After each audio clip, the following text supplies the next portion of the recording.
سیدنا ابو ہریرہ رضی اللہ تعالی عنہ روایت فرماتے ہیں کہ حضور نبی اکرم صلی اللہ تعالی علیہ وآلہ وسلم نے ارشاد فرمایا، الصیام جنۃ، کہ روزہ ڈھال ہے۔ کس چیز سے ڈھال ہے؟ ایسے بڑے گناہوں سے انسان کو محفوظ کرتا ہے جو بڑے گناہ انسان کے جہنم اور دوزخ میں داخل ہونے کا باعث بنتے ہیں۔ ڈھال ہمیشہ حفاظت کے لیے استعمال ہوتی ہے،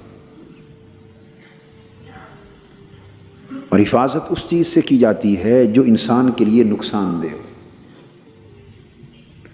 اور نقصان حقیقت میں وہی نقصان ہے جو آخرت کا ہو جائے۔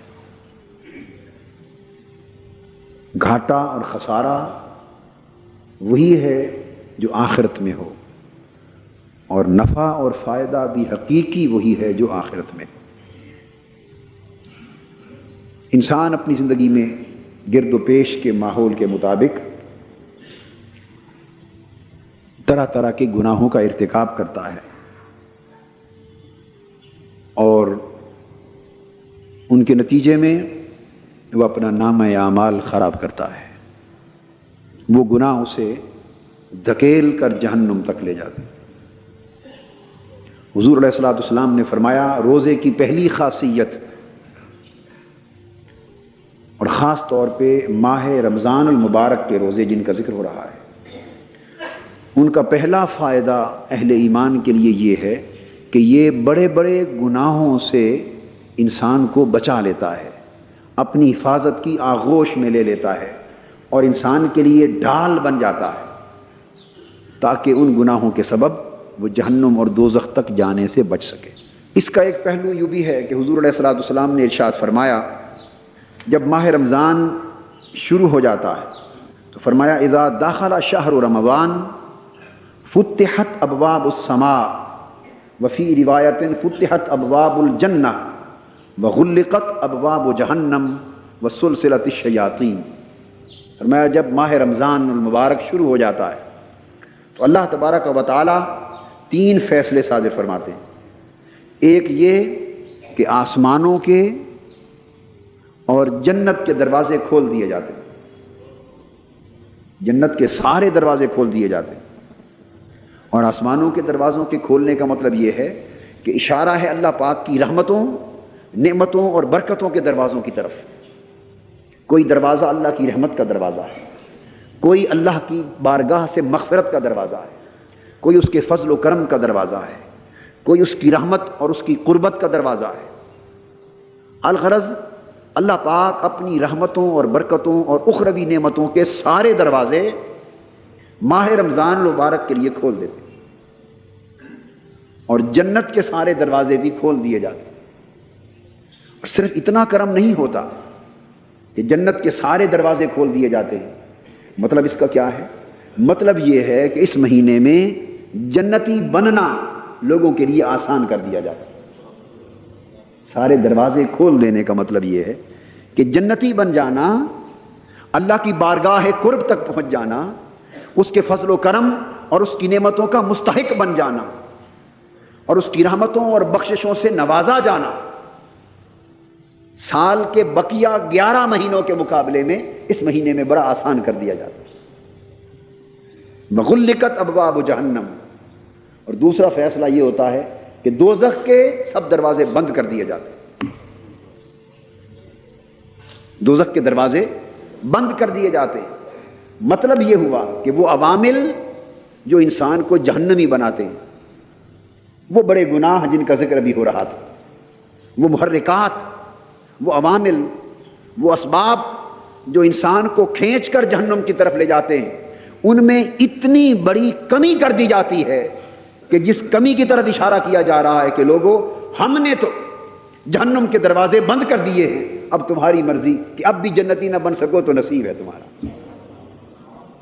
یعنی ہم نے تو جہنم کے دروازے بند کر دیے، جنت کے دروازے کھول دیے، یعنی تمہیں ایک ایسا ماحول عطا کر دیا جس ماحول میں دوزخی بننے کی گنجائش کم اور جنتی بننے کی گنجائش زیادہ ہے، اب تمہارا نصیب ہے کہ پھر بھی اللہ کی بارگاہ کی رحمتوں کی خیرات نہ پا سکو۔ وسلسلۃ الشیاطین، اور تیسرا فیصلہ فرمایا کہ شیطانوں کو زنجیروں سے جکڑ دیا جاتا ہے، شیطانوں کو زنجیروں سے جکڑ دیا جاتا ہے۔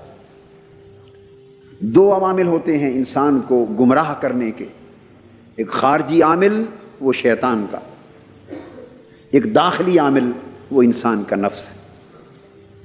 اللہ پاک نے فرمایا کہ ہمیشہ انسان جب برائی کر بیٹھتا ہے تو کہتا ہے کہ لعنت ہو شیطان پر، اس نے مجھے بہکا دیا۔ بے شک وہ شیطان لعنت کا مستحق ٹھہرا، مگر شیطان کے بہکاوے میں آ جانا یہ زیادہ تر بدی اور تباہی اور ہلاکت کا باعث بنتا رہتا ہے۔ فرمایا کہ ہم اپنے بندوں پر اتنا کرم بھی کرتے ہیں کہ جتنے شیطان ہیں انسان کو بہکانے والے، ان کو اس مہینے کے لیے جگڑ کے بند کر دیا جاتا ہے۔ گویا خارجی عوامل بھی روک دیے جاتے ہیں، بس صرف ایک اندر کا عامل انسان کا اپنا نفس رہ جاتا ہے، صرف ایک اندر کا عامل رہ جاتا ہے انسان کا نفس، اور پھر اس نفس کی اصلاح کے لیے روزہ عطا کر دیا ہے کہ صبح سے شام تک اللہ کی رضا پر روزہ رکھنا، اور رات کو اللہ کی رضا میں قیام کرنا، اور پھر قیام کے دوران اللہ کا کلام سننا۔ یہ وہ تین کام ہیں جن سے نفس کی اصلاح ہوتی ہے۔ تو فرمایا لوگوں، نفس کی اصلاح کا ماحول عطا کر دیا، شیطانوں کو جکڑ دیا، دوزخ کے دروازے بند کر دیے، جنت کے دروازے کھول دیے، اور سراسر رحمتوں اور برکتوں کا ایک ماحول عطا کر دیا۔ کیا اب بھی کمی ہے اس بات میں رہ گئی کہ تم مولا کے شکر گزار بندے بن جاؤ، تم متقی بن جاؤ، اللہ کی رحمتوں، نعمتوں اور جنتوں کے حقدار بن جاؤ؟ اگر اب بھی نہ بن سکو تو اس سے بڑی بدبختی اور شومی قسمت اور محرومی اور کیا ہوگی۔ وہ جو فرمایا نا کہ یہ روزے جو ہیں ڈھال ہیں، تو ڈھال کا مفہوم آپ سمجھ گئے دوسری حدیث سے کہ کتنے بچاؤ اللہ پاک نے ان روزوں کے مہینے میں عطا کر دیے، اس لیے ان کو ڈھال کر دیا کہ یہ ڈھال ہے۔ اور پھر انسان کو تلقین کی ہے، تہذیب نفس کا سبق دیا جا رہا ہے۔ ماہ رمضان المبارک جہاں جہنم سے بچاؤ کی ڈھال بن گیا، بڑے گناہوں سے بچاؤ کے لیے ڈھال بن گیا، وہاں نفس کی تہذیب اور نفس کا تزکیہ اور اخلاق کی تعلیم و تربیت کا ماحول بھی ماہ رمضان میں عطا کیا جاتا ہے۔ فرمایا فلا یرفث ولا یجہل، اے روزے دارو، چونکہ اب یہ میرا مہینہ آ گیا ہے، یوں تو سارے مہینے اللہ کے، وہ خالق ہے، سارے دن اسی کے، سب مہینے اس کے، مگر کتنا کرم ہے رب ذوالجلال کا اور اس مہینے کی عظمتوں کا اور اس مہینے کی نعمتوں اور برکتوں کی وسعت کا اندازہ اس امر سے لگائیے کہ وہ سارے مہینوں کا مالک ہے، مگر تخصیص کے ساتھ ایک مہینے کو چن کر فرماتا ہے کہ یہ میرا مہینہ۔ کیوں؟ کہ اس مہینے وہ اپنے بندوں کی بخشش کا اہتمام سارے سال سے بڑھ کر کرتا ہے۔ اب تہذیب نفس کا سبق دیا جا رہا ہے، اس نفس کی تہذیب ہونی چاہیے، اس نفس کی اصلاح ہونی چاہیے، اس نفس کو اخلاق کی تربیت ملنی چاہیے۔ اور وہ کیسے؟ ہر بات کا ایک اصول وضع کر دیا۔ فرمایا فلا یرفث ولا یجہل، نہ بدکاری اور بے حیائی کے کام کرنا عملاً، اور نہ زبان سے بیہودہ گوئی کرنا۔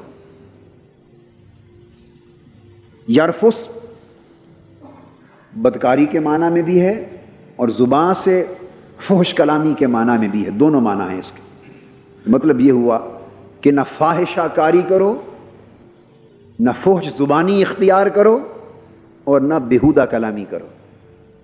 گویا تمہارا جسم بھی برائی سے بچ جائے، اور خالی جسم بچانا مقصود نہیں، فرمایا ولا یجہل، تمہاری زبان بھی بد کلامی تو درکنار، بیہودہ گوئی سے بھی بچ جائے۔ یہ زبان لغو گوئی سے ایک مہینے کے لیے بچ جائے۔ جب ایسے حکم دیے جاتے ہیں اس کا مطلب یہ بھی نہیں ہوتا کہ جب یہ مہینہ ختم ہو جائے تو پھر یہ سارے برے کام تمہارے لیے کھل گئے، نہیں، یہ اہتمام خاص کی طرف اشارہ ہے۔ کیوں؟ فرمایا کہ وہ رب ذوالجلال جس نے اس مہینے کے روزوں کو آپ کی اصلاح نفس کے لیے خاص ماحول بنا دیا ہے، جس نے تمہارے جنتی بننے کے راستے کشادہ کر دیے اور تمہیں دوزخ سے بچنے کے لیے بہت ساری بہتر صورتیں فراہم کر دی ہیں. اب تم سوال کر سکتے ہو مولا تیرے اتنے احسانات ہیں اس مہینے میں، کوئی یہ طریقہ بھی تو بتا کہ ہم ان احسانات سے پورا پورا فائدہ بھی اٹھا سکیں. کہیں ایسا نہ ہو کہ تیری جنتوں کے دروازے بھی کھلے کے کھلے رہ جائیں، جہنم کے دروازے بند رہ جائیں، شیطان مسدود رہ جائیں، ماحول نعمتوں بھرا رہے، برکتوں بھرا رہے، سعادتوں بھرا رہے، تیری بارگاہ کے انوار و تجلیات کا نزول بھی ہوتا رہے، اور تو امید بھی رکھے کہ میرا بندہ سچے معنوں میں میرا بندہ بن جائے گا. پر مولا ایک کرم اور بھی کر، کوئی طریقہ بھی سمجھا دے کہ ہم جیسے غافل لوگ، ناکارہ لوگ، نافرمان لوگ تیری اس مہینے کی نعمتوں سے فائدہ بھی اٹھا سکیں. اللہ پاک نے اب اس کا طریقہ بھی تلقین فرمایا ہے.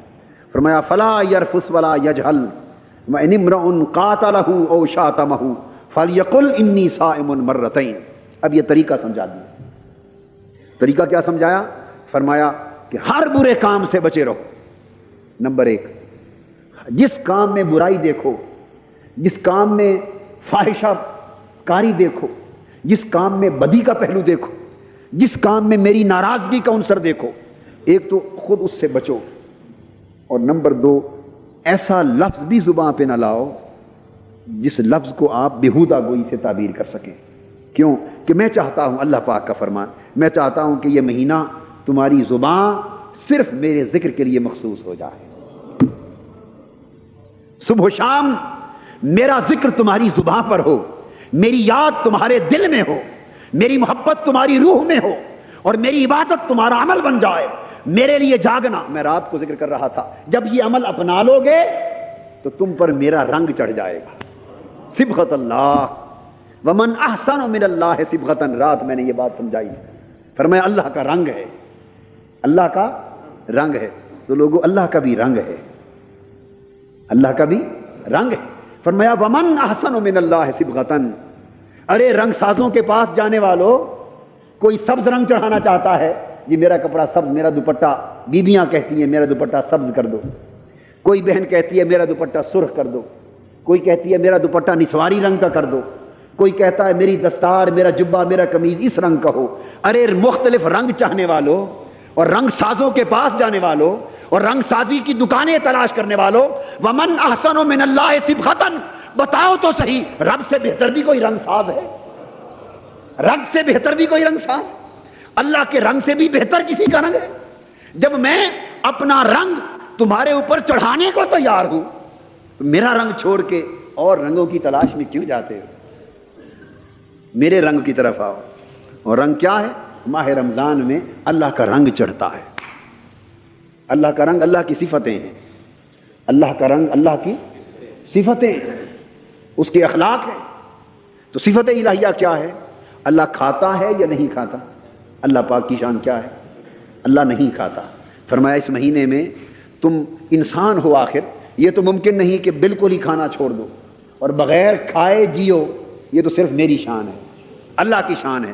مگر اتنا کرو کہ طلوع فجر سے لے کر غروب آفتاب تک 30 دن اس پورے وقت میں کھانا چھوڑے رکھو تو میرے نہ کھانے والا رنگ چڑھ جائے گا، نہ کھانے کا رنگ چڑھ جائے گا. پھر اللہ پاک سوتا ہے یا جاگتا ہے؟ جی لا تأخذہ سنۃ ولا نوم. جاگنا اس کا رنگ ہے. فرمایا دن کو نہ کھاؤ تاکہ میرے نہ کھانے کا رنگ چڑھ جائے، راتوں کو جاگو تاکہ ساتھ جاگنے کا بھی رنگ چڑھ جائے، اور پورا مہینہ یہ مشق جاری رہے، دن بھر کھانے سے بند رہو. اور اللہ پاک کوئی ایسا کلام کرتا ہے جو اس کی شان کے لائق نہ ہو؟ کرتا ہے؟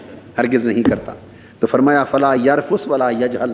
تم بیہودہ کلامی بھی چھوڑ دو، بیہودہ کلامی بھی چھوڑ دو، زبان پہ صرف اس کا ذکر رہے، دن پر اس کے نہ کھانے والا رنگ رہے، رات کو جاگنے کا رنگ رہے، اور پھر اس کا کلام تمہارے کانوں میں پڑتا رہے. نماز تراویح میں اس کا کلام سنو. پچھلی رات جب سحور کا وقت آئے تو مولا کی آوازیں آئیں، اور دل کے کانوں کو بھی بیدار کرو کہ تمہارے دل کے کان ماہ رمضان کی پچھلی راتوں کی یہ صدائیں اور یہ نغمات لاہوتی بھی سن سکیں، جب مولا اپنی پیاری پیاری آواز میں اپنے سوئے ہوئے بندے کو جگا رہا ہو اور کہہ رہا ہو میرے بندے اٹھ، ہے کوئی تیرا سوال مجھ سے کر لے، آج میں عطا کرنے کا چاہتا ہوں.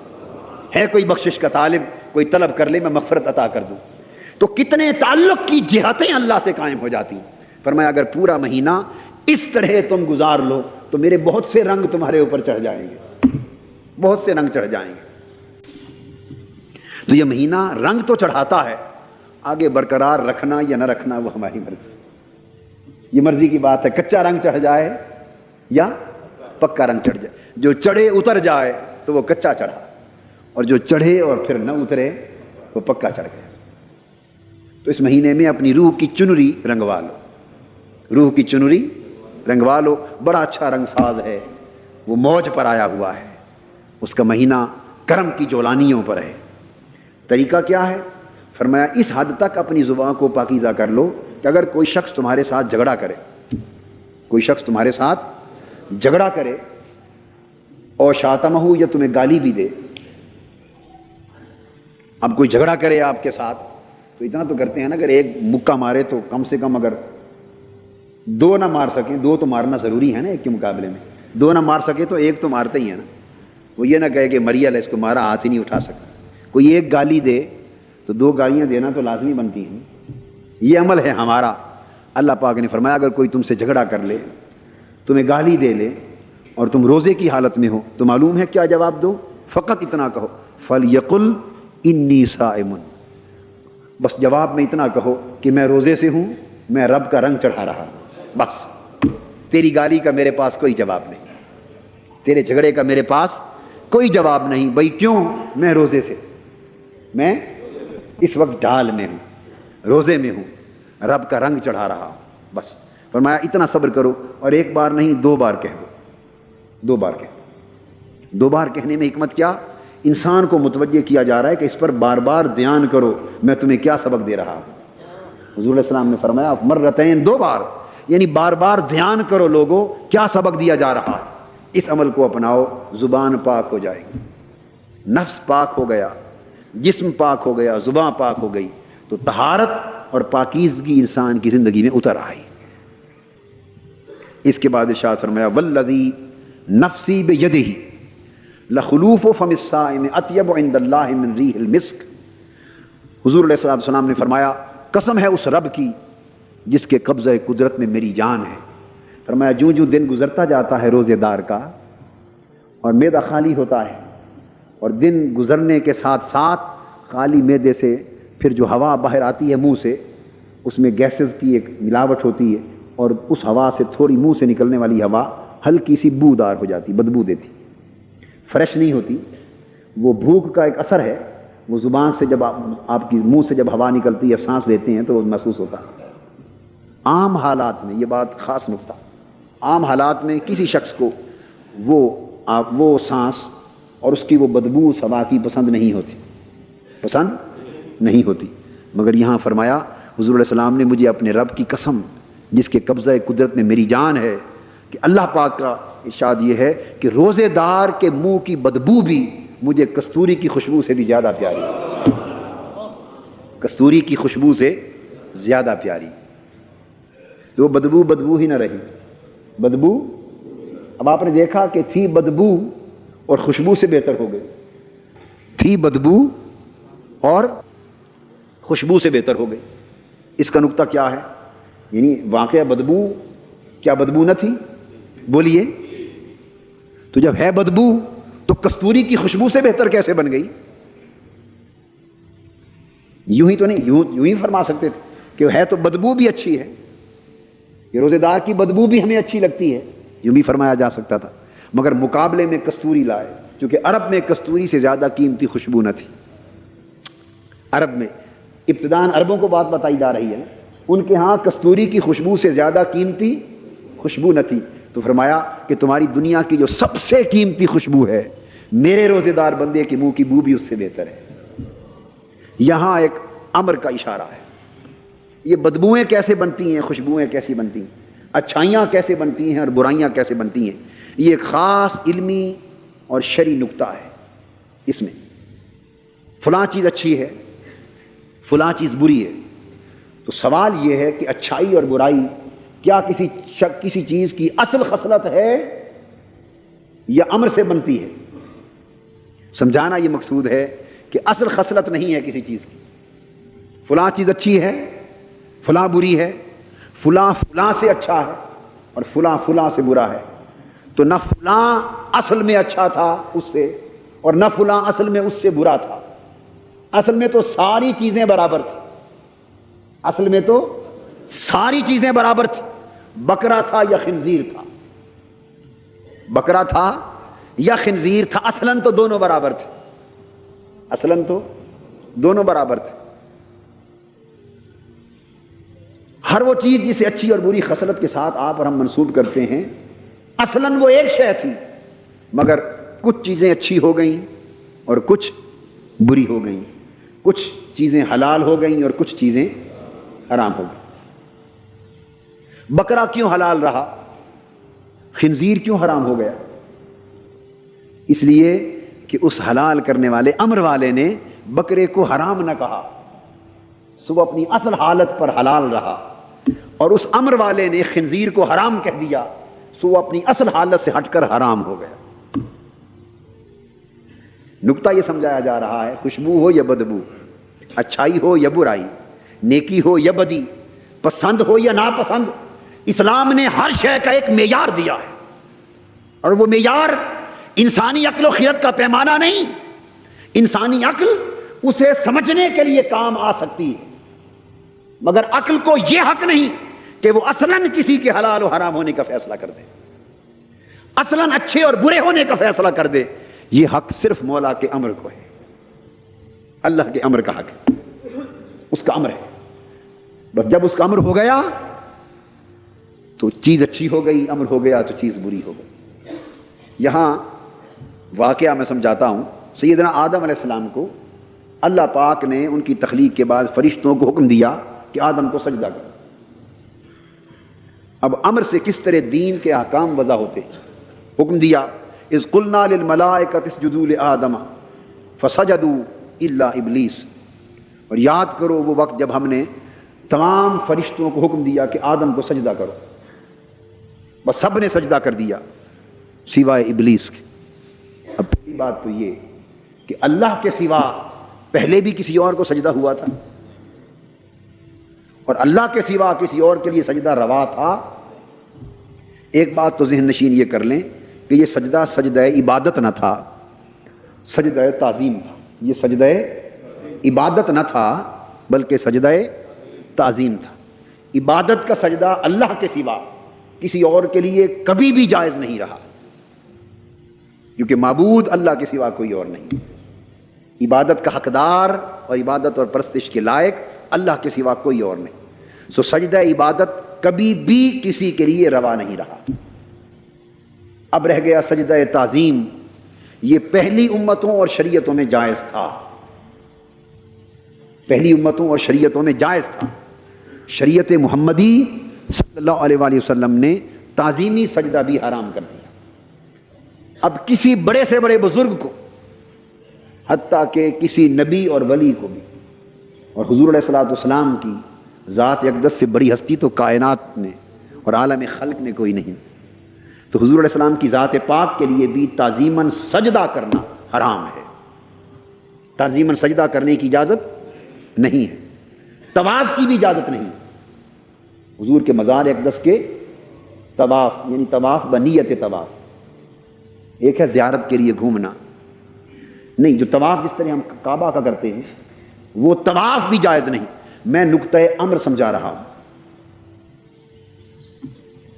یہ درست، اور جو ہم کعبے کو سجدہ کرتے ہیں یہ نہ سجدہ عبادت ہے نہ سجدہ تعظیم ہے، یہ سجدہ توجہ ہے۔ سجدے کی چار قسمیں، یہ سجدہ آپ اس لیے نیت کرتے ہیں متوجہن الی الکعبہ، جب نیت کرتے ہیں اپنی زبان میں، اردو میں، پنجابی میں کیا کہتے ہیں؟ عبادت اللہ کی منہ طرف کعبے کے، جو شروع سے وہی لفظ پکے ہوئے ہیں نا آپ کو، جو شروع میں مولوی صاحب نے پکا دیے تھے، منہ طرف کعبے کے ہیں، وہی پرانی زبان، تو منہ طرف کعبے کے، گویا سجدہ کعبے کو نہیں ہے، صرف منہ اس طرف ہے۔ عبادت کعبے کی نہیں ہے، عبادت اللہ کی ہے، مگر اللہ کی عبادت کرنے کے لیے کسی نہ کسی سمت منہ تو کرنا ہے۔ منہ تو کرنا ہے یا نہیں کسی سمت؟ بس منہ کرنے کی سمت کعبے کی طرف اللہ نے مقرر کر دی، کعبہ مقرر کر دیا۔ اب جو بات بتانا چاہتا ہوں، امر کا نقطہ جو اس میں آ گیا وہ یہ ہے کہ کعبہ افضل ہے یا حضور علیہ السلام کی ذات اقدس؟ حضور علیہ السلام کی ذات اقدس افضل ہے۔ فضیلت میں یہ بات ایمان کے درجے کی ہے، فضیلت میں کعبے کا مقابلہ ہی نہیں ہے ذات پاک محمد مصطفیٰ صلی اللہ علیہ وسلم سے، مقابلہ ہی نہیں۔ یاد رکھ، اب پھر آگے بڑھیں۔ حضور علیہ السلام کی ذات اقدس کی بات تو کیا کہنا، آقا دو جہاں صلی اللہ علیہ وسلم کی قبر انور جہاں جسد مصطفیٰ مس ہو رہا ہے، کعبہ اس زمین کے خطے کا بھی مقابلہ فضیلت میں نہیں کر سکتا۔ اور اس موازنے میں کعبے کی بات کیا کہنا، عرش معلیٰ بھی اس خطہ زمین کا مقابلہ نہیں کر سکتا۔ صرف اتنا خطہ، میں پورے شہر مدینہ کی بات نہیں کر رہا، خاص نقطہ ہے، علمی نقطہ ہے، سمجھ لیں، پورا شہر مدینہ نہیں، وہ خطہ قبر انور کا جہاں جسد پاک آرام فرما ہے، اس خطے میں فضیلت کا مقابلہ اس خطے سے عرش الہی بھی نہیں کرتا، بیت المعمور نہیں کرتا، کعبۃ اللہ نہیں کرتا۔ تو وہ کعبہ جو فضیلت میں جس کا مقابلہ ہی کوئی نہیں حضور علیہ السلام کی ذات پاک کے ساتھ، اور پھر آقا سے مقابلہ فضیلت کا کیا؟ ابن ماجہ میں حدیث آتی ہے، حضور علیہ السلام نے کعبہ سے خطاب کیا اور فرمایا، کعبہ اس رب کی قسم جس کے قبضہ قدرت میں میری جان ہے، ان حرمت المؤمن اعظم من کا حرمت عند اللہ دمہ و مالہ و عرضہ، او کما قال، فرمایا کعبہ مجھے رب کی عزت کی قسم جس کے قبضہ قدرت میں میری جان ہے، میری امت کا مرد مومن، اس کی جان، اس کا مال اور اس کی عزت و حرمت اللہ کی بارگاہ میں درجے میں تجھ سے بھی اونچی۔ مرد مومن کی عزت و حرمت اللہ کی بارگاہ میں اے کعبہ تجھ سے بھی اونچی ہے۔ یہ حدیث صحیح ہے، مگر اب امر کیا ہو گیا؟ نقطہ یہ سمجھنے والا ہے، امر ہو گیا قد نرا تقلب وجہک فی السماء، پیارے آپ کا چہرہ بار بار پلٹنا دیکھ لیا ہے، فلنولینک قبلۃ ترضاها، چونکہ آقا نے اسی کعبہ کو اپنے قبلے کے طور پہ پسند کر لیا تھا، فرمایا فلنولینک قبلۃ ترضاها، اسی قبلے کی طرف آپ کو پھیر دیں گے جس پہ آپ راضی ہیں۔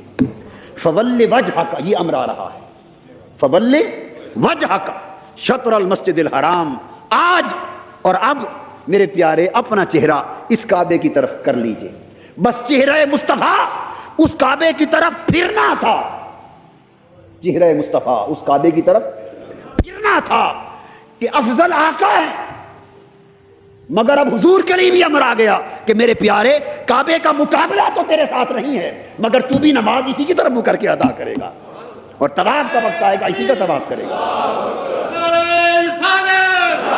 یہ ہے امر، افضل مفضول کا طواف کر رہا ہے، اعلیٰ درجے والا نبی کعبے کا طواف کر رہا ہے۔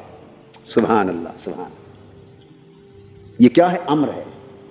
حجر اسود پتھر ہے، کبھی حضور علیہ الصلوۃ والسلام کی کیا شان کہ پتھروں کو چومتے تھے، آئے آئے آئے، پتھروں کو چومیں کیا شان، مگر حجر اسود آقا نے چوما، لب لگ گئے، قیامت تک ساری خدائی چوم رہی ہے، ورنہ کون چومتا اس پتھر کو جا کے؟ اس کا انالیسس کریں، وہ کوئی جدا پتھر ہے باقیوں سے؟ اپنی ترکیب میں، ہیئت میں، کانسٹیٹیوشن میں سیدنا فاروق اعظم سے پوچھو رضی اللہ تعالیٰ عنہ، طواف کر کے حجر اسود کے سامنے کھڑے ہو گئے، حجر اسود سے خطاب کیا، کہا انک حجر لا تنفع ولا تضر، واللہ ما قبلتک لولا رأیت رسول اللہ صلی اللہ علیہ وسلم یقبلک۔ حجر اسود، عمر تیرے سامنے کھڑا ہے اور میں جانتا ہوں کہ تو ایک پتھر ہے، تو نہ میرے نفع کا مالک ہے نہ نقصان کا مالک، باوجود اس کے میں تمہیں چومنے کے لیے آیا ہوں، اور خدا کی قسم جس کے قبضہ قدرت میں عمر کی جان ہے، تمہیں کبھی بوسہ نہ دیتا اگر میں نے ان آنکھوں سے اپنے حبیب محمد مصطفیٰ کو نہ دیکھا ہوتا۔ ان کے لب تجھ سے لگے تھے، انہوں نے تمہیں چوما تھا، انہوں نے تمہیں چوما تھا۔ کیوں چوما؟ یہ تو چومنے والے جانے، ہم تو امر کے غلام ہیں۔ کیوں چوما؟ دلیل کے پیچھے نہیں جاتے، امر کے پیچھے جاتے ہیں۔ دلیل وہی جانے جن کا امر تھا، ہم نے تو چومتے دیکھا، تمہیں چومتے چلے جا رہے۔ اب بات کو سمجھے، یہ امر ہے، اس امر پر مبنی ہے دین۔ حضرت عبداللہ ابن عمر رضی اللہ تعالیٰ عنہ اپنی اونٹنی کو پکڑ کے ایک صحرا میں، کھلا صحرا ہے، ریگستان میدان ہے، اس میں چکر لگوا رہے ہیں۔ اونٹنی کو پکڑا ہوا ہے، بغیر کسی وجہ کے چکر لگوا رہے، ایکسرسائز نہیں ہے۔ کسی نے پوچھا ہے عبداللہ ابن عمر رضی اللہ تعالیٰ عنہ کیا وجہ ہے، اونٹنی کو یوں ہی چکر لگوائے جا رہے ہیں؟ فرمانے لگے ہم وجہ کو کیا جانے، ہم وجہ کو کیا جانے، یہ وجہ تو مجھے بھی معلوم نہیں، فقط اتنی بات وہ کہتے ہیں کہ رأیت رسول اللہ صلی اللہ علیہ وسلم یفعلھا کذا ففعلتھا، میں نے ایک روز اپنے آقا کو دیکھا تھا کہ اپنی اونٹنی کو یہاں چکر لگا رہے تھے، وجہ تو وہی جانتے ہیں، میں تو یار کی ادا پہ عمل کر رہا ہوں۔ مجھے کیا خبر تھی رکوع کی، مجھے ہوش کب تھی سجود کی، تیرے نقش پا کی تلاش تھی کہ میں جھک رہا تھا نماز میں۔ اور میری زندگی بھی عجیب ہے، میری بندگی بھی عجیب ہے، جہاں مل گیا تیرا نقش پا وہیں میں نے کعبہ بنا لیا۔ بات دلیل کی نہیں ہے، بات امر کی ہے۔ دلیل پھر بعد میں سمجھنے کے کام آتی، یہ فرق ہے۔ جنہوں نے دلیل کو مقدم سمجھا، امر کو مؤخر کیا، وہ گمراہ ہو گئے۔ جنہوں نے دلیل پہلے رکھی، طلبہ خاص طور پہ سمجھیں، جدید تعلیم یافتہ احباب بھی، بس اتنا فرق ہے۔ جنہوں نے دلیل کو پہلے جانا اور دلیل کی قوت پر امر کو مانا، وہ گمراہ ہو گئے، اور جنہوں نے امر کو پہلے جانا اور امر کی قوت پہ دلیل کو مانا، وہ ہدایت پا گئے۔ بس اتنا فرق ہے۔ یہی حضرت ابن عمر رضی اللہ تعالیٰ عنہ سے کسی نے پوچھا کہ قرآن مجید میں صلاۃ الخوف کا ذکر بھی ہے، صلاۃ الحضر کا، مقیم کی نماز کا ذکر بھی ہے، مگر صلاۃ السفر کی تفصیل نہیں۔ یہ سفر میں جو نماز پڑھتے ہیں نا قصر کر کے، حکم تو آیا ہے مگر اس کی تفصیل موجود نہیں۔ تو آپ قصر کی نماز پڑھتے ہیں سفر میں، کیسے پڑھتے ہیں، کس بنا پر پڑھتے ہیں؟ بڑا پیارا جواب دیا حضرت عبداللہ ابن عمر رضی اللہ عنہ، مگر یہ باتیں کوئی حدیث کی کتابیں کھنگالے پڑھے تو سمجھ میں آئے۔ آپ نے فرمایا سبحان اللہ، فرمایا ان اللہ بعث الینا رسولہ صلی اللہ علیہ وآلہ وسلم لا نعلم شیئا۔ ہم تو ان پڑھ لوگ تھے، یہ جواب ہے حضرت ابن عمر رضی اللہ تعالیٰ عنہ، قربان جائیں آپ کے پڑھے لکھے ہونے پر۔ ہائے کتنی بڑی پڑھائی کی بات کی، کتنے بڑے علم اور شعور کی بات کی۔ کہتے لا نعلم شیئا، ہم تو ان پڑھ لوگ تھے، ہم تو کچھ بھی نہ جانتے تھے، ہم کیا حساب کتاب جانے، نہ کسی سکول گئے تھے، نہ مدرسہ گئے تھے، نہ یونیورسٹی گئے تھے، ہم تو کچھ نہ جانتے تھے۔ رب نے اپنا محبوب ہمارے اندر مبعوث فرما دیا، اللہ نے اپنے حبیب کو بھیجا، بس پھر اس کے بعد کیا ہوا؟ رأینا یفعل فنفعل ہکذا، ہم تو حضور کو دیکھتے تھے، جیسے وہ کرتے تھے وہی ہمارا دین بن جاتا تھا، جیسے حضور کو کرتے دیکھتے اسی طرح کر دیتے تھے۔ تو دین کی بات امر کی بات ہے۔ تو میں نے اتنی بڑی مثال آپ کو دی کہ کعبہ جو آقا دو جہاں کے جسد پاک سے مس ہونے والے خطہ زمین کا مقابلہ نہ کر سکے، حضور بھی نماز پڑھتے تو اس کعبے کی طرف چہرہ پاک کرتے، اور طواف کرتے تو اسی کعبے کی طرف کرتے۔ افضل کا حضور کی بارگاہ کی طرف چہرہ کر کے توجہن بھی سجدہ نہیں کیا جا سکتا۔ اب آپ چاہیں کہ سجدہ تو اللہ کو کریں، عبادت اللہ کی کریں، مگر جیسے کعبے کو قبلہ توجہ بناتے ہیں، قبلہ، تو اس لیے حضور علیہ السلام کی قبر انور کو قبلہ توجہ بنا لیں، سجدہ رب کو کریں، یہ بھی حرام ہوگا کیونکہ امر کے خلاف۔ درجہ بے شک قبر رسول کا کعبے سے افضل، عرش الہی سے افضل، مگر جس بات کا امر نہیں وہ بات شریعت نہیں۔ تو فرمایا کہ آدم کو سجدہ کرو، سب دنیا حیران رہ گئی سبحان اللہ کہ آج تک اپنے آپ کو سجدہ کروانے والا رب آج اپنے ہاتھوں سے اپنا آدم بنا کے فرماتا اس کو سجدہ کرو۔ تعظیمی سجدہ تھا، عبادت کا تو نہ تھا، مگر چونکہ امر تھا یہی حکم ہو گیا۔ اب فرشتے اور ابلیس دو گروہ ہو گئے، فرشتے اور ابلیس۔ فرشتے سجدے میں گر پڑے، ابلیس اکڑ گیا، رک گیا۔ یہ بتا رہا ہوں کہ بدبو کیسے خوشبو بنتی، بدبو کیسے خوشبو بنتی اور خوشبو کیسے بدبو بنتی۔ یار کی مرضی آ جائے تو بدبو بھی خوشبو ہے، اور یار رضا راضی نہ ہو تو خوشبوئیں بھی بدبو ہیں۔ بلے شاہ صاحب کیا کہتے ہیں رحمۃ اللہ علیہ، بشیر تو اس وقت ذہن میں نہیں رہا، وہ کہتے ہیں کہ محبوب اگر جہنم میں، اشارہ کرتے ہیں مجاز کی بات ہے، جہنم میں مل پڑے تو ہماری جنت بھی وہی، اور محبوب جنت میں بھی نہ ملے تو ہماری جہنم وہی۔ امر کی بات ہے، تعلق کی بات ہے۔ حدیث پاک میں ہے قیامت کے دن اللہ پاک کے سامنے اللہ پاک کا حکم ہوگا کہ کافروں کے بتوں کو اٹھا کے دوزخ میں پھینک۔ یہ امر کی امتثال امر اور اتباع امر اور عدم اتباع امر کا فرق سمجھا رہا ہوں۔ رمضان کا شریف مہینہ یہی سبق سکھانے کے لیے آتا۔ بتوں کو جہنم میں پھینک دیا جائے گا، کافر دیکھ رہے ہوں گے کہ ہمارے معبود گئے، اس کے بعد فرمایا جائے گا کہاں ہیں ان بتوں سے پیار کرنے والے؟ کافر مشرک کھڑے ہوں گے، اللہ پاک فرمائے گا تمہیں ان بتوں سے، اپنے جھوٹے معبودوں سے پیار تھا، محبت تھی نا؟ جی ہاں محبت تھی، تو تمہارے محبوب دوزخ میں چلے گئے ہیں، تم بھی چلے جاؤ، تم بھی چلے جاؤ۔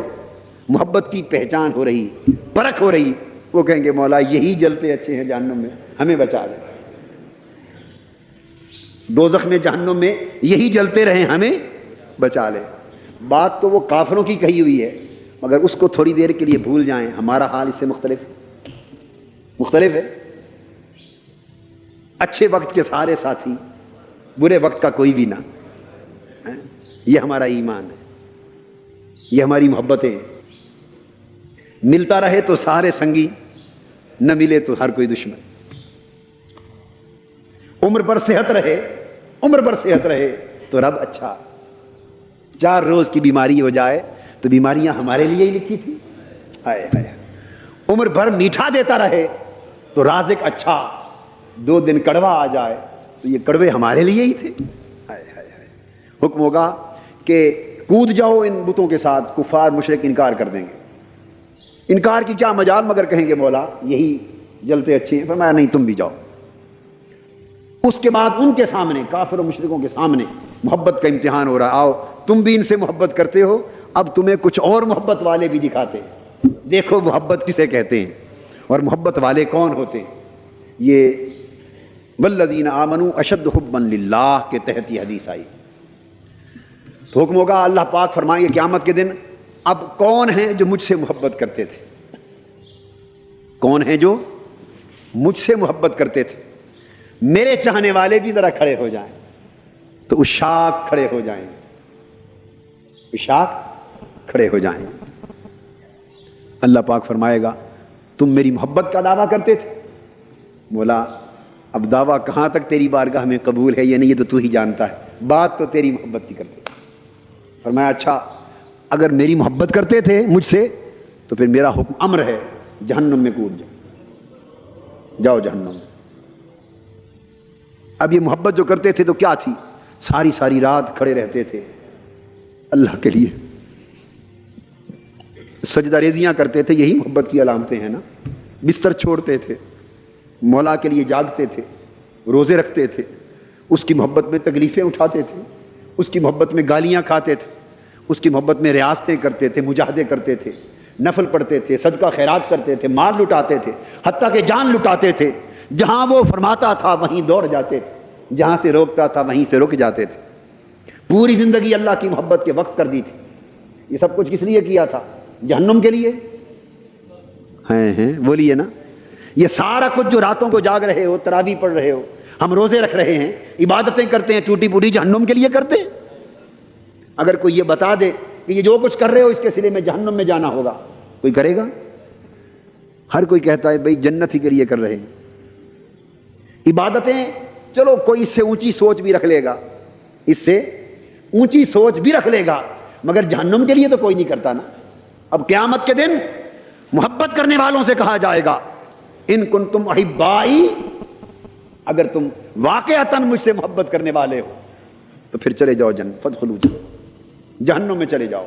حدیث پاک میں آتا ہے یقتحمون فیہا، محبت والے لوگ اپنے محبوب حقیقی کی زبان سے امر جہنم سن کر وجد میں آ جائیں گے اور خوشی سے رقص کرتے کرتے جہنم میں کود جائیں گے۔ مولا تو ہمارے جہنم میں جانے پر راضی ہے تو یہی جہنم جنت ہے، یقتحمون فیہا، چھلانگیں لگا دیں گے جہنم کی۔ مولا فرمائے گا ارے بتوں سے پیار کرنے والوں دیکھو محبت اسے نہیں، اس کو کہتے ہیں۔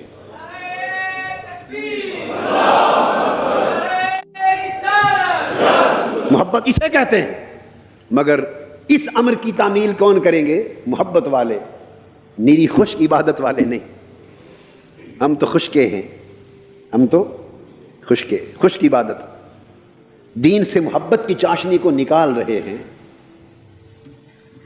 محبت کی چاشنی خالی، جس عمل میں محبت کی چاشنی نہ ہو وہ اللہ کی بارگاہ کی قربت کا باعث نہیں ہوتا۔ وہاں محبت نہ ہوگی اور عبادت ہوگی تو کوئی یہ بھی کہہ سکتا ہے مولا یہ ساری زندگی تیری عبادت کی، نمازیں پڑھی، یہی صلہ دینا تھا جہنم کا۔ یا کوئی یہ بھی پوچھ سکتا ہے کہ اچھا ابھی کود تو جاتے ہیں تو بتا یہ اسی میں ہی رہیں گے یا بعد میں نکالے گا بھی؟ چوری والے مجنون نہ اسی طرح کہیں گے، چوری والے مجنون، اچھا مولا تیرا امر مانتے ہیں، کودتے تو ہیں، جاتے تو ہیں، انکار تو نہیں، پر اتنا اشارہ تو دے دے اسی میں ہی رہنا ہے، یہ بعد میں نکالنا بھی ہے تو نے، یہ خالی امتحان کروا رہا ہے یا حقیقت؟ اگر تو نیرا امتحان ہے تو کودتے ہیں، حقیقت ہے تو ہمارے حال میں مہربانی فرمانا۔ ہائے ہائے ہائے، یقتحمون فیہا، محبت کا سودا ہی الگ ہے۔ محبت والے کہاں دیکھتے ہیں کہ اسی میں رہنا ہے یا نہیں رہنا، بس محبوب کا امر ہے، یہی امر ہے۔ تو فرشتے امر کو پا گئے تھے، سو یہ نہ دیکھا کہ کس کو سجدے کے لیے حکم ہو رہا ہے، سجدے میں گر گئے۔ شیطان عبادت گزار تو بڑا تھا مگر صاحب امر نہ تھا، صاحب دلیل تھا۔ الا ابلیس، اکڑ گیا۔ اللہ پاک نے پوچھا شیطان سے ما منعک اللہ تسجد اذ امرتک، ابلیس جب میں نے حکم دیا کہ آدم کو سجدہ کر تو میرے حکم کے باوجود کس شے نے تمہیں سجدہ کرنے سے روک لیا؟ میرے حکم کے باوجود کیوں رک گیا؟ آگے وہ دلیل لا رہا ہے، وہ کہے گا مولا انا خیر منہ خلقتنی من نار وخلقتہ من طین، مولا تیرا امر اور حکم تو بجا تھا، میری آنکھوں کے سامنے تھا، حکم بھی سنا اور تیرے فرشتوں کو سجدے میں گرتے بھی دیکھا، پر میں نے اس لیے سجدہ نہیں کیا کہ میں نے دیکھا کہ میں تو خود آدم سے بہتر ہوں، معاذ اللہ استغفر اللہ، آدم سے بہتر ہوں۔ کیوں؟ دلیل کیا ہے؟ خلقتنی من نار وخلقتہ من طین، مجھے تو نے آگ سے بنایا، آدم کو ہماری آنکھوں کے سامنے، کل کی تو بات ہے، کل کیا آج ہی کی بات، ہمارے سامنے اس کو مٹی سے بنایا، مٹی نیچے جاتی ہے، آگ دلیل میں جو مشاہدہ تھا اس نے کیسے دیکھا کہ آگ مٹی سے بہتر ہے؟ تو میں آگ سے بنا، آدم مٹی سے بنا، سو میں اس سے بہتر تھا، تو بہتر ہو کر کمتر کو سجدہ کیوں کرتا؟ وہ اپنی دلیل میں پڑ گیا۔ مشاہدہ کیا تھا اس نے، مشاہدہ کیا تھا، تو یہ مشاہدہ تو غلط نہیں تھا نا کہ یہ آگ سے بنا اور حضرت آدم مٹی سے بنے، واقعہ تو درست تھا، واقعہ تو مشاہدہ بھی درست تھا، مگر نتیجہ جو اخذ کیا وہاں غلطی ہو گئی، نتیجہ جو اخذ کیا وہاں غلطی ہو گئی، چونکہ نتیجہ اپنی عقل کے تابع تھا، مولا کے امر کے تابع نہ تھا، دلیل قائم کرنے میں غلطی ہو گئی۔ اس نے دلیل قائم کیا کی کہ آگ اوپر اٹھتی ہے، مٹی نیچے جاتی ہے، تو اوپر جانے والی چیز اعلیٰ ہوگی نیچے گرنے والی چیز سے، اس نے یوں دیکھا، اور بات اس کے برعکس تھی، بات اس کے برعکس تھی۔ لوگ تو یہی سمجھتے ہیں کہ اوپر اٹھنے والا اعلیٰ ہے اور نیچے جانے والا ادنا ہے، مگر مولا کے ہاں بات یہ تھی کہ مولا کے حضور جو اوپر اٹھے وہ برا ہے، جو جھک کے رہے وہ اچھا ہے۔ مولا کے حضور جو اٹھتا ہے، جو سر اٹھاتا ہے وہ برا ہے، جو جھکتا ہے اور جتنا جھکتا ہے وہ اتنا اونچا ہے۔ نتیجہ اخذ کرنے میں غلطی کر گیا شیطان، اور اس نے اپنا عمل اللہ کے امر پر نہیں بلکہ اپنے مشاہدہ اور دلیل پر قائم کر لیا۔ چونکہ دلیل پر قائم کیا اس لیے حکم کا انکاری ہو گیا۔ اللہ پاک نے فرمایا فخرج منہا، دفع ہو جاؤ میری بارگاہ سے۔ ساری زندگی عبادت کر کر کے یہی سیکھا کہ میرے امر کے سامنے اپنی دلیل کو لاتا، میرے امر کے سامنے اپنی دلیل کو لاتا۔ مشاہدہ تو یہ فرشتوں کا بھی تھا، انہوں نے تو ابتداء نہیں کہہ دیا تھا اذ قال ربک للملائکۃ انی جاعل فی الارض خلیفہ، اس وقت کہہ دیا تھا اتجعل من یفسد فیہا ویسفک الدماء۔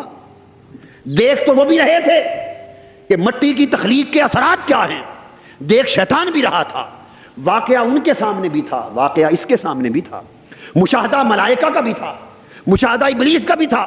فرق یہ تھا کہ انہوں نے اس مشاہدے سے جو دلیل سمجھی تھی وہ اللہ کے امر کے سامنے اس دلیل کو قربان کر دیا، اس نے اپنی دلیل پر عمل کر لیا، امر کو ٹھکرا دیا۔ تو فرق یہ کہ جب اللہ کا امر آ گیا وہاں آدم کو سجدہ کرنا بھی شریعت بن گئی، یہ بات سمجھا رہا تھا، ورنہ غیر کو سجدہ کرنا عبادت کا ہوتا تو کفر تھا، اور تعظیم کا تھا تو حرام ہوتا، تعظیم کا تھا تو ہماری شریعت محمدی میں یہ آیا، مگر اس وقت چونکہ امر تھا تعظیم کا سجدہ کرنے کا امر تھا، سو امر نے اس سجدے کو بھی جائز و شریعت بنا دیا۔ تو امر ہو تو بدبو خوشبو سے اچھی، امر ہو تو خوشبو اچھی، اور امر نہ ہو تو بدبو بھی اچھی خوشبو۔ حضور فرماتے ہیں لخلوف فم الصائم، یوں تو تم ناپسند کرتے ہو اور تمہارے معیار اور تمہارے پیمانے طبی ہیں، مبنی بر دلیل ہیں کہ منہ سے نکلنے والی جو کوئی مسوڑوں کی مرض کی وجہ سے آتی ہے، معدے کی وجہ سے آتی ہے، اچھی نہیں گردانی جاتی، بدبو ہے، مگر امر آ جائے تو بدبو ہو کر کستوری سے بھی اچھی ہے۔ ایک مثال دے کر بڑی بات سمجھاتی، اور فرمایا یہ بھی بات واضح کر دیں کہ اس روزے دار کے منہ کی بدبو ہمیں اچھی کیوں لگتی ہے، اچھی کیوں لگتی؟ سبحان اللہ۔ فرمایا یترک طعامہ وشرابہ وشہوتہ من اجلی، اس لیے اچھی لگتی ہے کہ ہے تو یہ بھی بھوکا، پیٹ خالی ہے تو بو آ رہی ہے نا، اور ہے دوسرا شخص بھی بھوکا، اس کا پیٹ بھی خالی ہے میدا، تو تبھی بدبو آتی ہے۔ واقعہ دونوں کا ایک ہے، مگر اس کا پیٹ اپنے کسی سبب کے وجہ سے خالی اور بدبو آ رہی ہے، اور روزے دار کا پیٹ اپنے سبب سے نہیں، فرمایا میری وجہ سے خالی۔ یترک طعامہ وشرابہ وشہوتہ من اجلی، اس نے کھانا ممکن ہے کسی ڈاکٹر کے کہنے پر چھوڑا ہوگا، ممکن ہے اپنی ڈائٹنگ کے لیے چھوڑا ہوگا، اپنا ویٹ کم کرنے کے لیے چھوڑا ہوگا، کھانا اس نے بھی چھوڑا ہے اور کھانا اس نے بھی چھوڑا ہے، اور اس کی بدبو بھی کھانا چھوڑنے کے باعث، اس کی بدبو بھی کھانا چھوڑنے کے باعث، مگر اس نے اپنی خاطر چھوڑا، اس نے میری خاطر چھوڑا۔ تو جس نے کھانا میری خاطر چھوڑ دیا، پینا میری خاطر چھوڑ دیا، اور نفس کی خواہشات میری خاطر چھوڑ دی، ہمارا قاعدہ یہ ہے کہ جو ہماری خاطر بھوکا رہتا ہے اس کے معدے سے بدبو اٹھے وہ بھی خوشبوئیں سے بہتر ہے۔ ہم اس کی حقیقت کو بدل دیتے ہیں، حیات کو بدل دیتے ہیں، چونکہ اس کی نسبت ہمارے ساتھ ہو گئی، اس کی نسبت ہمارے ساتھ ہو گئی۔ اور پھر اللہ پاک نے فرمایا الصیام لی وانا اجزی بہی، اس پر اصول قائم کر دیا کہ لوگوں یاد رکھ لو کہ روزے خالصتاً میرے لیے، خالصتاً میرے لیے، اور میں ہی ان کی جزا دیتا ہوں۔ مولا تو باقی عبادت بھی تو آپ ہی کے لیے ہے، نماز اللہ کے لیے نہیں۔ قل ان صلاتی و نسکی و محیایا و مماتی للہ رب العالمین، نماز بھی اسی کے، سب کچھ اس کا، تو خالی روزے اس کے لیے کیسے ہوئے؟ اشارہ اس امر کی طرف ہے کہ عبادتیں ساری اللہ کے لیے ہیں، مگر ہر عبادت میں ریا کا امکان ہے، لوگوں کے دکھلاوے کا امکان ہے۔ روزے میں لوگوں کے دکھلاوے کا امکان نہیں، صرف مجھے دکھانے کا کام ہے بس۔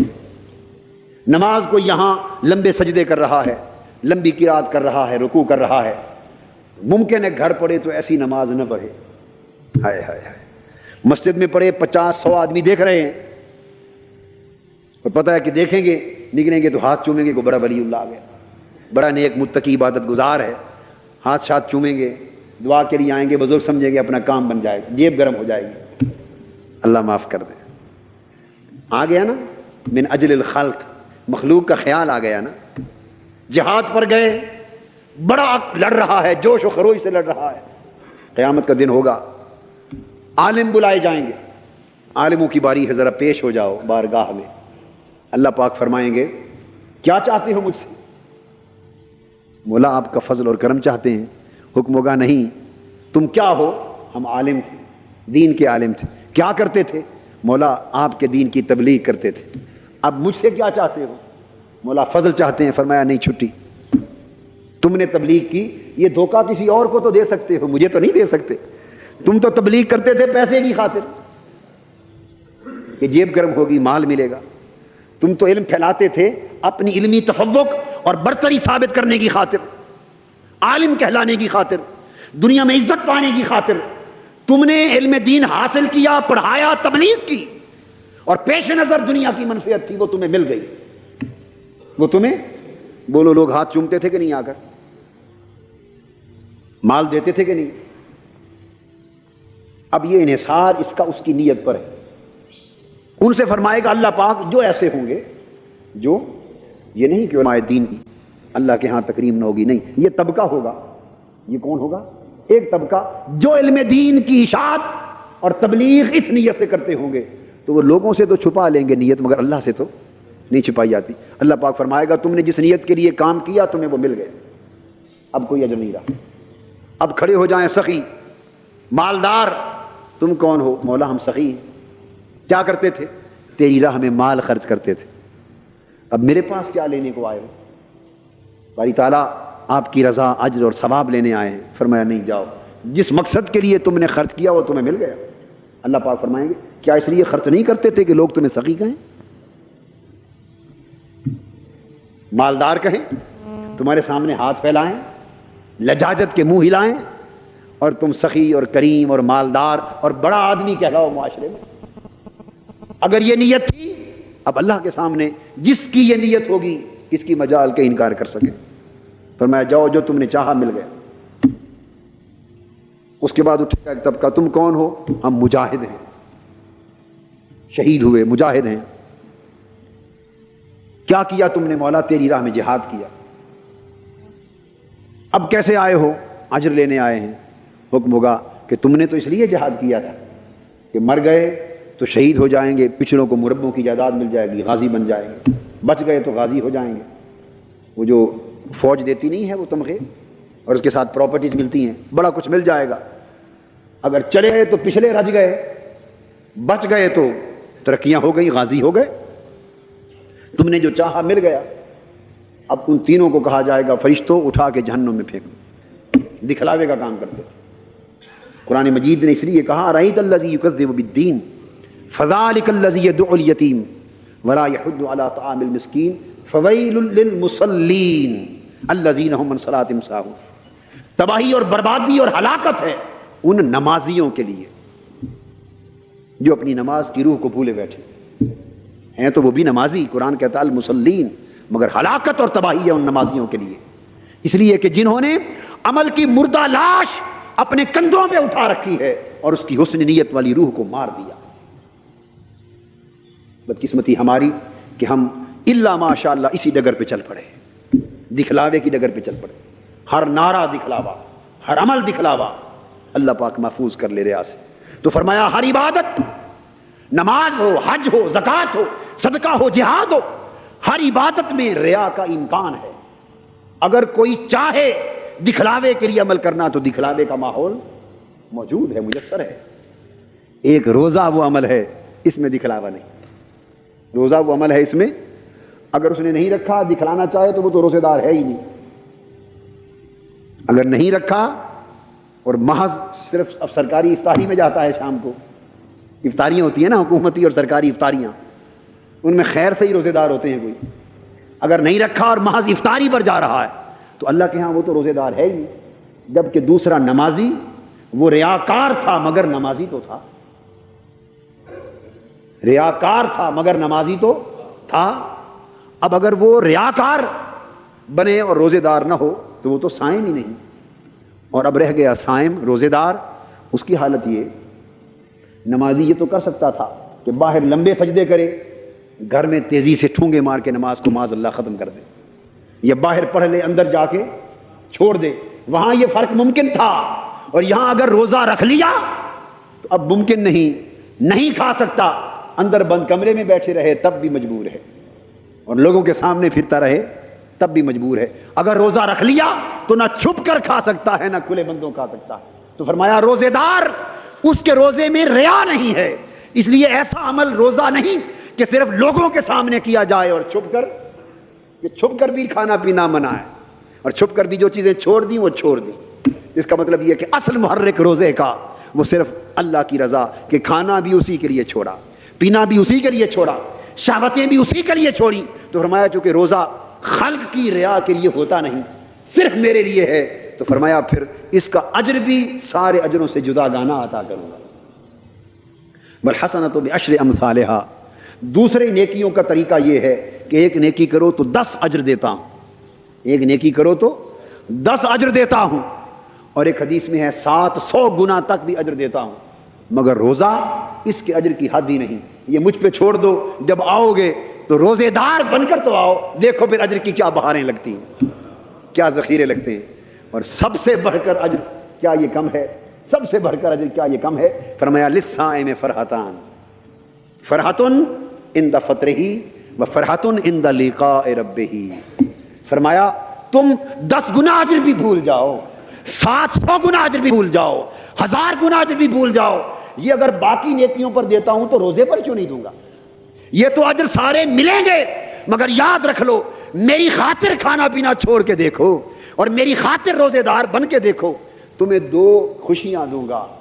ایک خوشی تو وہ جو دنیا میں مل جائے گی کہ سارا دن کھانا پینا چھوڑ کے جب گرمیوں کے دن ہوں گے اور افطاری کا وقت آئے گا اور ٹھنڈا پیو گے اور اس کے پینے سے جو ایک سرور ملے گا وہ بھی 1 گنا لذت نفس ہوگی، لذت دہن ہوگی۔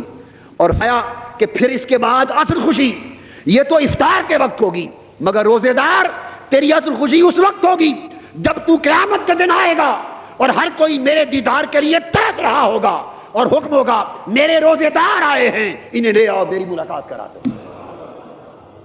عند لقاء ربہ، تمہیں میری ملاقات نصیب ہوگی، میرا وصال نصیب ہوگا، میری بارگاہ کی بالمشافہہ حاضری نصیب ہوگی۔ تو سوچو اس وقت تمہاری خوشی اور لذت و حلاوت کا عالم کیا ہوگا۔ اور اس کے ساتھ جو آپ سوچ سکتے ہیں کہ افطاری کی لذت کو اللہ نے اپنی ملاقات کی لذت کے ساتھ ملا کے کیوں بیان کیا، خیال آ سکتا ہے، اس کی وجہ بھی سمجھا دوں۔ وجہ یہ ہے کہ انسان کو اللہ پاک نے آخرت کی نعمتیں سمجھاتے ہوئے دنیا کی کسی نہ کسی لذت کی مثال دی ہے۔ مثال اس لیے دی کہ پورا گرمیوں کا روزہ ہو، شدت کی گرمی، دن بھر پیاسا رہے، تو آپ کو اندازہ ہے کہ شام کو کیا کیفیت ہوتی ہے۔ افطار سے پہلے دسترخوان لگا کر طرح طرح کے مشروب لگا کے انسان انتظار میں بیٹھے ہوتے ہیں، اور ادھر افطاری کا وقت ہوتا ہے تو آدمی پیتا ہے، کھانا بھی چھوڑ دیتا ہے، پینے کو دوڑتا ہے، اور اس وقت جو چیز بھی ٹھنڈی پینے کو شربت مل جائے اس سے اس لمحے جو لذت دہن اور لذت نفس نصیب ہوتی اور ایک راحت ملتی ہے، اور آگ کی طرح ابلتے ہوئے پیٹ کو جب ایک سکون ملتا ہے تو وہ ایک کیفیت ہے۔ اللہ پاک نے تمثیلاً اس کیفیت کی طرف متوجہ کیا کہ تم ہر روز جب روزہ افطار کرتے ہو اور پیتے ہو تمہیں شراب ملتی ہے، یعنی پانی ملتا ہے، شراب افطار، شربت افطار ملتا ہے، شربت افطار ملتا ہے۔ تو دیکھو اس شربت افطار کے وقت تمہاری لذت کیا ہوتی ہے، اس لذت کو ذہن میں لے آؤ، اور فرمایا کہ اب دیکھو یہ تو اس شربت افطار کی لذت تھی، اور جب وقت آئے گا تمہارے روزے کی اصل افطاری کا اور شربت دیدار پلایا جائے گا، تو پھر لذت و حلاوت کا عالم کیا ہوگا۔ تو میں اور نیکیوں کے 10 گنا اجر دیتا ہوں، مگر روزے دار کے لیے اپنے دیدار کا اجر دیتا ہوں، اپنی قربت اور